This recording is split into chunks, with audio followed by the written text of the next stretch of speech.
This video is sponsored by Wondrium. Stick around until the end of the episode to learn more about today's sponsor. The Nazca are one of the most famous and fascinating pre-Columbian people of South America. But most of the time you hear about the Nazca, it's really not about the culture or the people, but rather the iconic Nazca Lines. These gigantic geoglyphs in the desert are what originally brought the Nazca to the attention of the world. And while that hasn't been a bad thing, they've also had the unfortunate consequence of obscuring the Nazca people themselves and their culture. Seriously, if you go to YouTube or Google and search Nazca, 90% of the results are only about the Nazca Lines. I view this as a crime, because Nazca culture is incredibly rich, the art brilliant, and their engineering ingenious. And not enough people know about it. So today, we are going to right this wrong, and when we are done, I hope you have a brand new appreciation for the Nazca. And now, let's cue the intro and get started.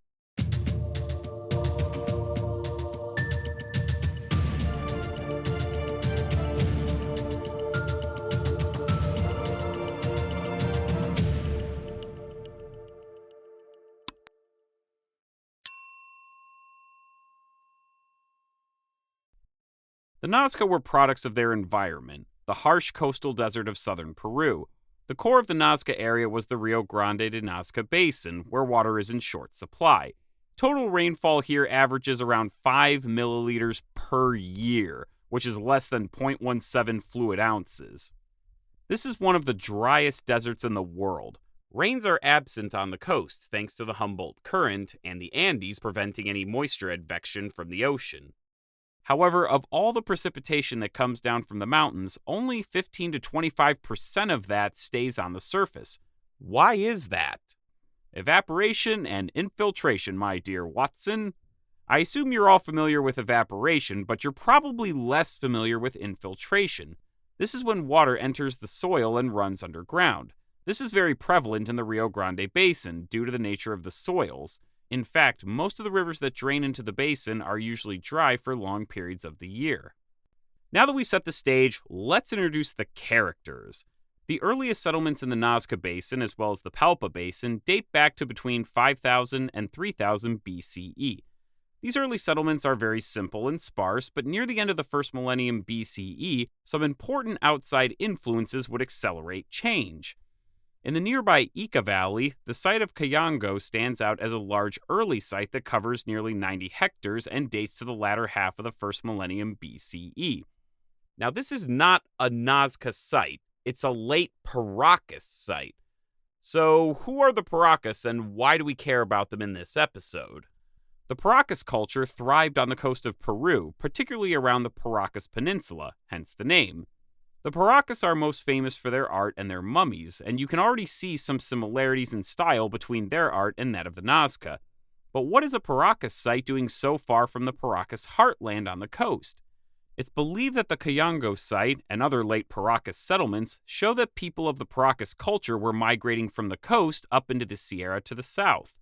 What fueled these migrations is currently unknown, but expanding populations, drought, adverse political conditions, or perhaps even charismatic leadership may have played a role. Regardless, they eventually reached the Rio Grande de Nazca Basin. The people already living in the valley appear to have taken several cues from these new arrivals, and out of this melding emerged the Nazca culture. The earliest unmistakably Nazca settlements and artifacts appear between 1 and 100 CE. At this time, there was a visible population increase in the valleys. These early habitation sites were mostly small and undistinguished from each other, but over time would start to vary in size and design. These early Nazca people tended to settle within close proximity to easily irrigable agricultural land.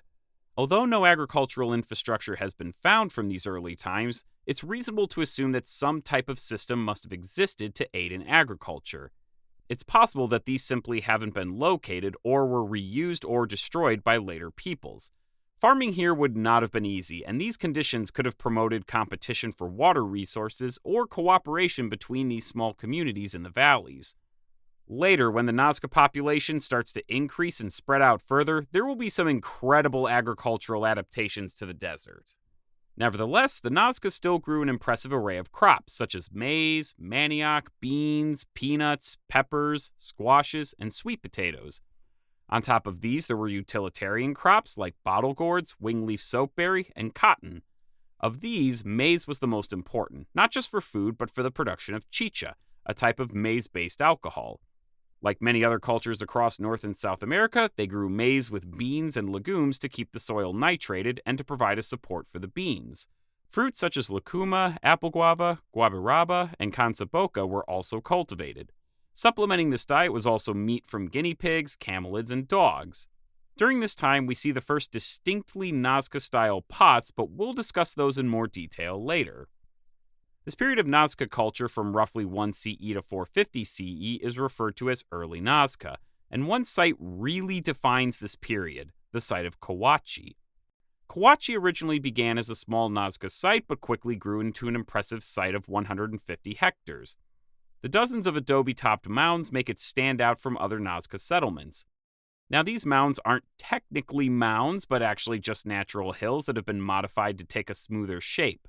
When it was first surveyed and analyzed by archaeologists, it was believed to be a Nazca urban capital. However, subsequent research hasn't really borne this out. Research over the last few decades has confirmed that Cahuachi only had a very small permanent population, not what we would expect from a bustling urban center. Archaeologists have concluded that the site was most likely a ceremonial and pilgrimage center for the Nazca, and subsequent work on the site has corroborated this. Cahuachi likely began as a local waka, or sacred place, due to its geographic peculiarities. Over time, it probably grew into a larger ceremonial center, hosting ever more elaborate rituals and religious events. We know this because construction fill in many of the mounds and buildings contain ritual objects like pottery, shells, and textile remains, as well as food remains from communal feasting. The remains of buildings for storing offerings have also been found at the site. Cahuachi would have been an important locus of Nazca religion and beliefs, but we'll discuss those in a minute. It's believed that at Cahuachi was some type of loose theocratic authority that played a role not just in worship, but in political and social matters as well, like arbitrating disputes between communities. It's also worth noting that there are some similar Nazca ceremonial sites, such as Cantillac and Pueblo Viejo, but none of them approach Cahuachi in size. Let's explore those spiritual beliefs in more detail. Nazca art and later ethno-historic accounts are the best tools we have to investigate. Thankfully for us, Nazca people left us a large corpus of work that showcases elements from a complex mythology. The most commonly depicted supernatural being is referred to by archaeologists as the anthropomorphic mythical being. This character can be depicted with many different human and animal attributes, but is most commonly shown with a feline head and paws. This deity also has earlier antecedents in Paracas art. Peruvian ethno-historian Maria Rostrowski has made an argument that this is actually a depiction of a later recorded coastal deity named Con. Others believe that many depictions of this are actually priests, shamans, or dancers dressed in his guise, an idea supported by ritual masks and facial ornaments that have been recovered through archaeology.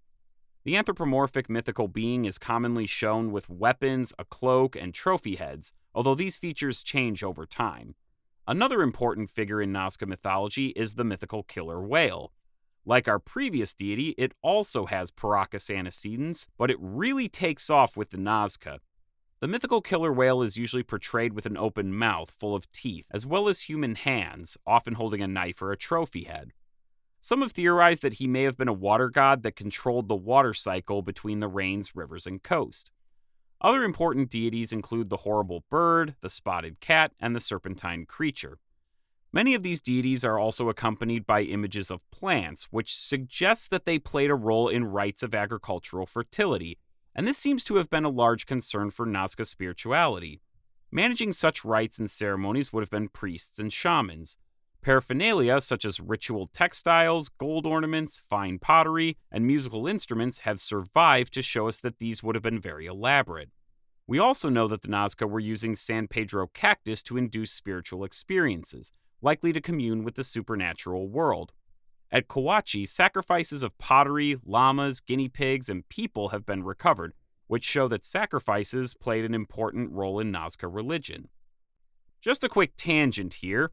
One aspect of this ceremonial culture that I found particularly interesting during my research was the Nazca use of music. Lots of ceramic panpipes, drums, and whistles have been recovered in excavations, and there's actually been some really interesting studies on them. I find this really fascinating because archaeology usually doesn't tell us too much about a culture's music, but with these instruments, we can get an interesting glimpse into the musical world of the Nazca. It's the closest we can get to excavating sound.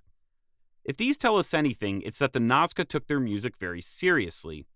In a study of Nazca panpipes, Anna Gruszinska-Ziolkowska, my apologies for butchering your name, concludes that the acoustic qualities and construction of these instruments were of the highest order. Nazca panpipes were capable of sharp dissonant harmonies, beats, and unstable tones, and used a natural simple tone system. Whistles were masterfully crafted from clay, often in the shapes of animals and human figures. Many of these can also produce double tones. Nazca art also shows musicians playing in duos and ensembles. I'd love to go into more detail on these, but I'm no musicologist, and I'm already out of my depth. But I do hope that others continue research into this, or even better, try using such instruments in compositions. Speaking of ceramics, let's take a look at Nazca pottery. Nazca pottery is well known for its colorful brilliance and intricate designs. Unlike earlier Paracas pottery, which was usually painted after it was fired, the Nazca slipped their pottery and burnished it before firing, which is what lends their ceramics these dazzling colors and shine. Nazca pottery can also have sculptural qualities as well, just as these human and animal effigy pots attest. Pottery fulfilled many uses in Nazca culture, many of them ceremonial. Cups and bowls weren't just used for everyday use, but were also used for ritual feasting. Head jars, like this one, are believed to have been used in burials to replace a head that was lost in battle. The best-known Nazca ceramics are their double spout and handle pots. Easy to carry and easy to pour. What's also interesting about Nazca fineware is that it doesn't seem to have been limited to specific people in the community. Archaeology shows that it was remarkably unrestricted across Nazca society. These goods would have been appreciated by most everyone. If it wasn't obvious already, these ceramics are extremely important to our understanding of the Nazca. Like their Moche contemporaries to the north, there was very little that the Nazca didn't paint or inscribe on their ceramics. We can find images of the animals and plants around them. More well-known are their images of gods and mythical beings, but they also celebrated great leaders. Beyond that, geometric and abstract designs are also present as well. Because archaeologists have sequenced Nazca pottery, we can track changes through Nazca culture across time, and we'll see why this is important later. Another art form that the Nazca are renowned for are their textiles. Thankfully for us, these are actually comparatively plentiful in the archaeological record thanks to the dry desert environment. Like their Andean contemporaries, the Nazca would have made them on a backstrap loom using cotton or camelid wool. Many techniques such as warp and weft and needle knitting were employed in their creation. Although most everyday textiles would have been made in the home, there is some evidence of specialization. Excavations at Cahuachi have shown that textiles were being produced there early in its history. Nazca textiles can be decorated with exquisite designs, color, and iconography.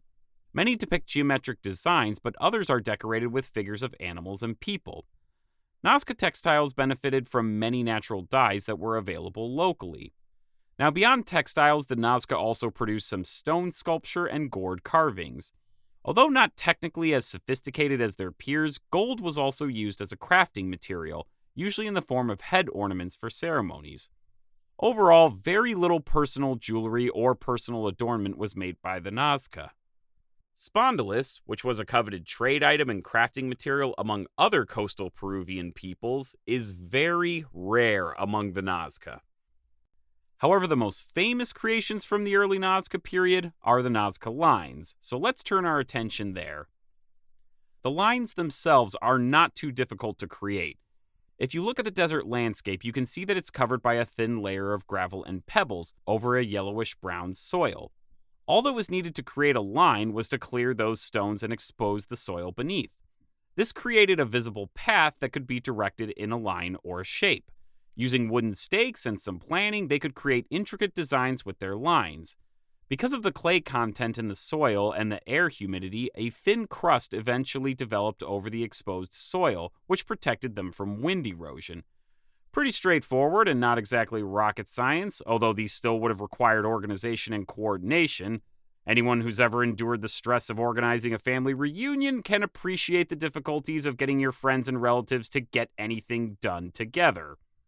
With this simple process, the Nazca could make large linear designs characterized by straight lines, U-shaped curves, spirals, and zigzags, and these are actually the most common types of lines. The more famous designs, however, are the large anthropomorphic and zoomorphic figures. The latter are typically what come to mind when someone says the Nazca Lines, and it's not hard to see why. These are spectacular in their variety and detail. Now, some of you skeptics in the audience may understandably be wondering how we can in fact date these to the Nazca and not to an earlier or later people. First, we can clearly see a relationship between Nazca settlement and the lines. Where the Nazca settled down, there are lines, and because the settlements can be dated, the lines can be indirectly dated as well. Another way that we can indirectly date these is to analyze potsherds collected from the lines. These can be matched easily to Nazca pottery sequences. With all this, scientists are confident that we can assign these lines to the Nazca, particularly the early Nazca period, although other lines were made in later Nazca periods. It's also worth noting that there are other geoglyphs in the coastal deserts of Peru that are not attributed to the Nazca, but those are topics for another video. Now, you're all probably wondering what the purpose of the lines are, and that question has occupied scholars for nearly a century. So let's take a quick look at the history of these investigations.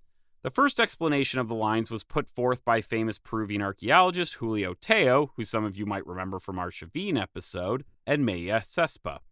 They theorized that these were sacred paths that were perhaps related to cemeteries and aqueducts. This was expanded by Hans Horkheimer in the late 40s. He speculated that the lines were sites of liturgical ceremonies and ancestor worship. However, the 40s also saw the arrival of Paul Kosak and Maria Reich.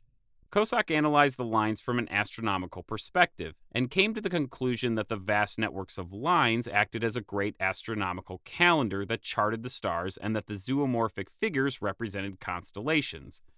I actually distinctly remember watching a documentary with Maria Reich in 7th grade about the Nazca Lines, and this theory stuck with me for a long time. However, subsequent analysis of the lines have cast a lot of doubt on this because only about 20% of investigated lines have any type of astronomical orientation.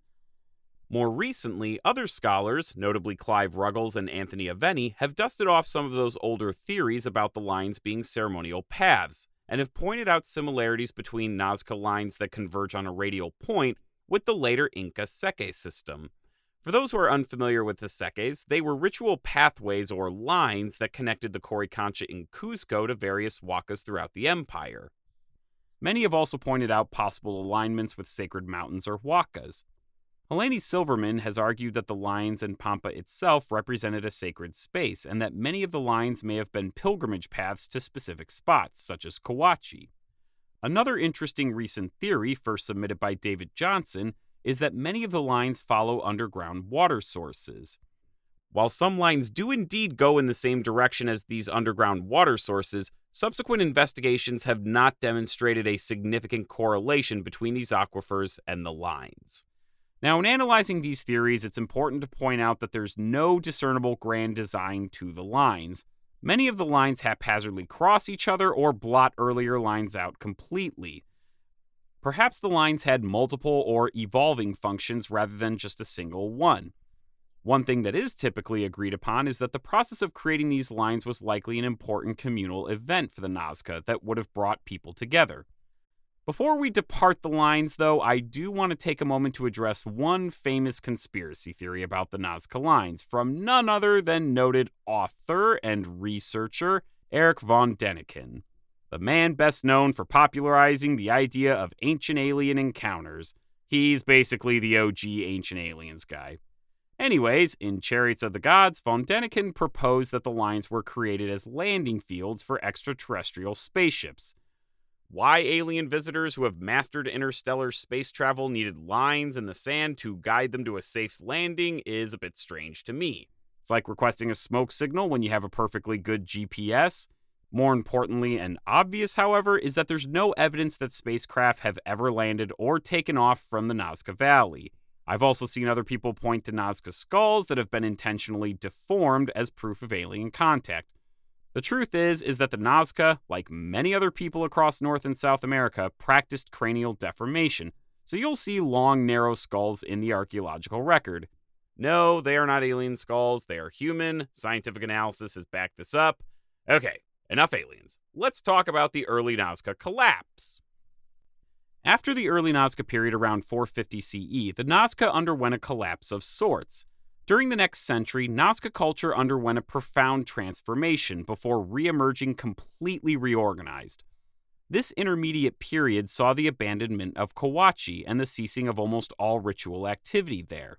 Recent archaeological work at the site has found evidence that many of the structures at the site were burned, and because of the site layout with its large open spaces between buildings, it's highly unlikely that this was due to a single fire spreading across the site.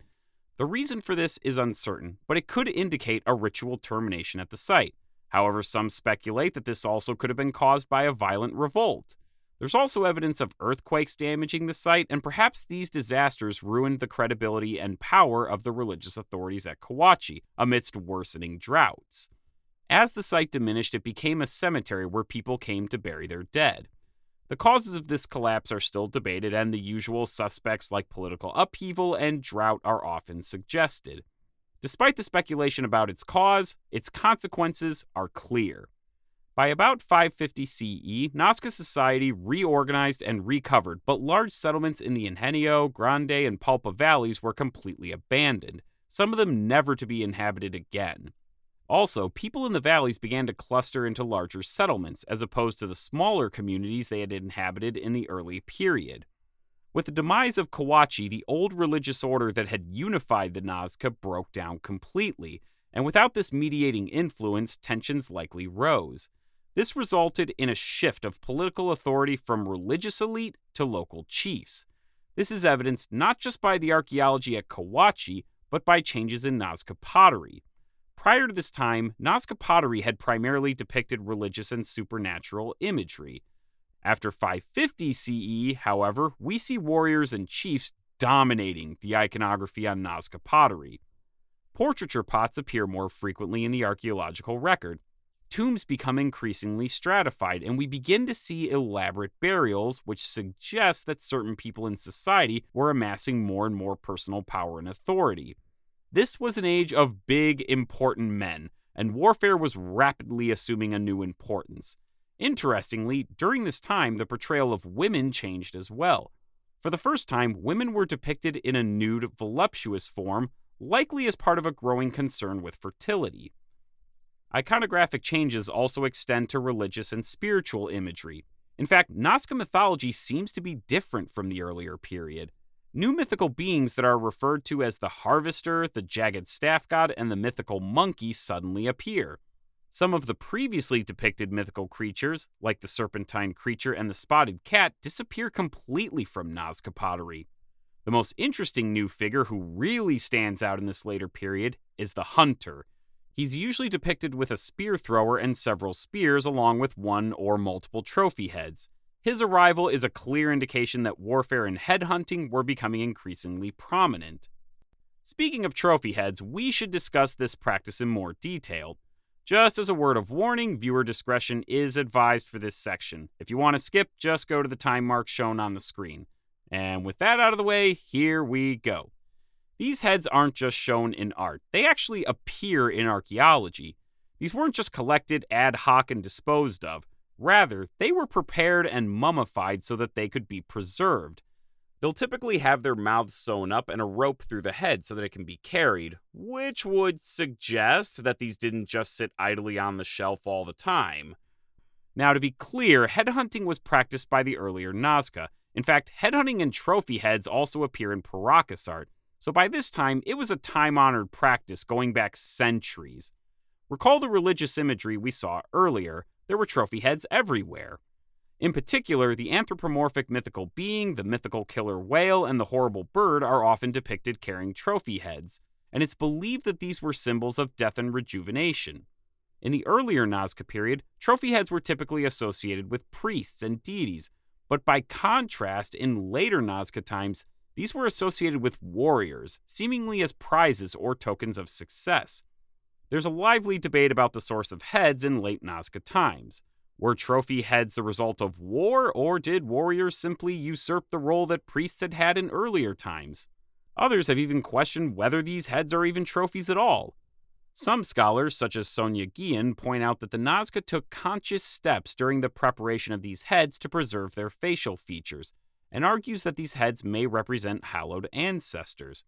Donald Proulx argues, on the other hand, based on war imagery shown on pottery, that these were procured from warfare and that they were used in a variety of rituals that promoted agricultural fertility and rejuvenation.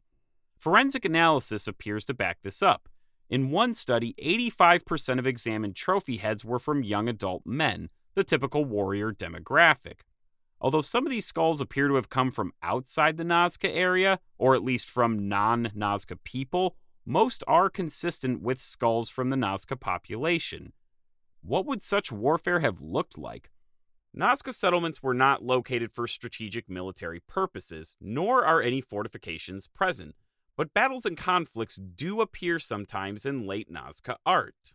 It's possible that warfare erupted for increasingly scarce resources, but many have proposed that the Nazca warfare was a ritual activity in of itself, and that trophy heads were one of the prizes of these conflicts.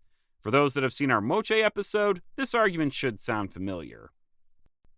Another important change during the late Nazca period can be seen in Nazca settlements. After about 550 to 600 CE, the climate in the Andes began to deteriorate, and climate data shows that more and more drought episodes were occurring, some of them almost catastrophic. Amidst these conditions, the Nazca needed a more secure way to water their crops. The rivers, which were already pretty dry to begin with, were becoming increasingly unreliable. So how do you solve this problem? If you can't get water from a river or from rain, where can you get it? Answer? You go underground and you bring the water to the surface. Now, many of you are probably thinking of a well. Just dig a hole until you hit water. Unfortunately, that can't really be the basis of a steady irrigation system without a pump or a lot of human labor. Now, I like to imagine some Nazca thinker pondering this problem before having a eureka moment and saying, hey, what would happen if we had a well like this? Hopefully your brain cells are firing and you can see where this is going because it's downright brilliant. To access the groundwater and channel it, the Nazca created an ingenious system of aqueducts and infiltration galleries called Puquios that could channel water from subterranean streams and aquifers. Let's see how they worked. The simplest Puquios were created by digging a large trench into the side of a hill until the water table was tapped and the water could be channeled out, like this example here. For areas with water tables relatively close to the surface, this was a sensible option, but for areas where the water table was further underground, a different approach was needed. Remember that horizontal well idea? Buckle up. Rather than using a trench to expose and channel the water, an aqueduct would be tunneled into the side of the slope, although sometimes trenches could be dug and later covered. As the aqueduct was constructed, a series of corkscrew-like chimneys, or ojos, as they are called, were built to connect the channel to the surface. These are important because not only do they allow fresh air into the passage, but they also provide access to the aqueducts so that they can be maintained and kept in good repair. This process would continue until the aqueduct reached the water table, at which point water could flow down the aqueduct and into fields or reservoirs. These ingenious methods gave the Nazca a year-round water source. As long as they were properly maintained, they would always channel water to farmers. Even today, many of these Puquios still function over 1,000 years later. Freaking brilliant, and in my humble opinion, the greatest achievement of the Nazca. Now, before we shift to the next topic, I do briefly want to discuss the dating of Puquios. There's been some controversy about who built these and when. The earliest Spanish chroniclers to visit the Nazca region, such as Pedro Cieza de Leon and Felipe Guaman Poma de Ayala, make no mention of Puquios, and this has fueled some speculation that these were constructed by the Spanish, who took inspiration from qanats in Spain that were built by Muslim engineers prior to the Reconquista. You can see from this image that the design and concepts are very similar. Now, it is well documented that the Spanish did build qanats in South America around Lima, but in that instance, Lima was a provincial capital, while the Nazca region was a sleepy backwater of little importance. This has prompted critics to ask why the Spanish would have built a few qanats in Lima and huge numbers of Puquios in a very peripheral region. This is also a good time to point out that qanats, which were originally developed in Iran before arriving in Spain with the Muslim conquest, are very similar to Puquios because similar problems usually elicit similar solutions. Others have speculated that the Puquios were built by the Inca, despite the fact that Puquios were never built by the Inca anywhere else. Since the early 90s, a lot of effort has been made to date the Puquios by analyzing organic material in the Puquios themselves, as well as charting and dating the growth of settlements around them. These analyses have put the date of their construction around the intermediate and late Nazca periods. At the very end of the late Nazca period, around 650 to 700 CE, there's a very noticeable change in Nazca pottery. This pottery is thicker and heavier and lacks the polish and vivid color that is typical of Nazca pottery. Those classic double spout and bridge vessels become much rarer. Designs on the pots become increasingly abstracted even when they contain older Nazca motifs. These differences are so stark that some don't even consider them Nazca at all. Headhunting seems to continue during this time, but whether or not it had the same function and symbolism as before isn't known for certain. Recent work at Huaca del Loro actually shows a very strong influence from the highlands, specifically from the Wari. In fact, Wari architecture and artifacts have been recovered from the site, and this isn't an isolated incident. Other sites like Pacheco and Pataraya show that the Wari were establishing a presence in the valleys near the end of the Nazca. I wish I could give you more exact dates, but the chronology is still being worked on. Now, it is worth saying that Nazca pots have been found in Wari territory, so there clearly was a relationship between the two in prior centuries. Regardless, the next ceramic phase, referred to as the Chaquipampa style, is a distinctly Wari style, which would indicate that Wari culture had won out in the Nazca Valley. I realized in writing this episode that this is the third episode I've done that has ended with a Wari intrusion. They were kind of a big deal. I don't know, we'll cover them maybe someday, I guess. When the Wari Empire collapsed in 900 CE to 1000 CE, the inhabitants of the former Nazca area did not reach back into their past to revive Nazca culture, which would indicate that the culture had irrecoverably changed. Whether by conscious decisions or conquest, the Nazca culture, with its lines, pottery, and Puquios, was a thing of the past. Although Nazca culture wasn't the most durable culture, the Nazca themselves were resourceful farmers, savvy engineers, and talented artists with a rich and complex cosmology. They understood their environment in such a profound way that they left the landscape completely transformed, and it's a landscape that still enriches their descendants today. The next time you see a picture or video of the Nazca Lines, I hope you all appreciate how incredible the Nazca people and their accomplishments were. There is so much more that we can read between the lines. And that's going to wrap us up for today. Now, I do have a quick announcement. This is the last episode of 2022, but we'll be back next year. Now, if that's too long for you to wait and you need to learn about the ancient past of the Americas right now, I'd encourage you to check out this video's sponsor, Wondrium, formerly The Great Courses. As a lifelong learner, I have been a Wondrium subscriber for many years now. Wondrium takes pride in getting renowned and respected experts from every field to create comprehensive and engaging lecture courses on every topic imaginable, from history to science, religion, philosophy, and art. They've been making their content for over 2 decades now, and their catalog is very impressive. Seriously, there are plenty of subjects for everyone. If ancient history in the Americas is something you're interested in, which I assume you all are if you're watching this channel, you can watch one of my favorite courses on Wondrium, Maya to Aztec, Ancient Mesoamerica Revealed, by Dr. Edwin Barnhart. Dr. Barnhart takes you through thousands of years of rich Mesoamerican history to showcase its great cultures.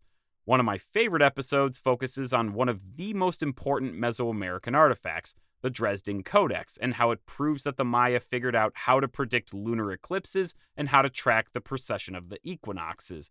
It'll blow your mind.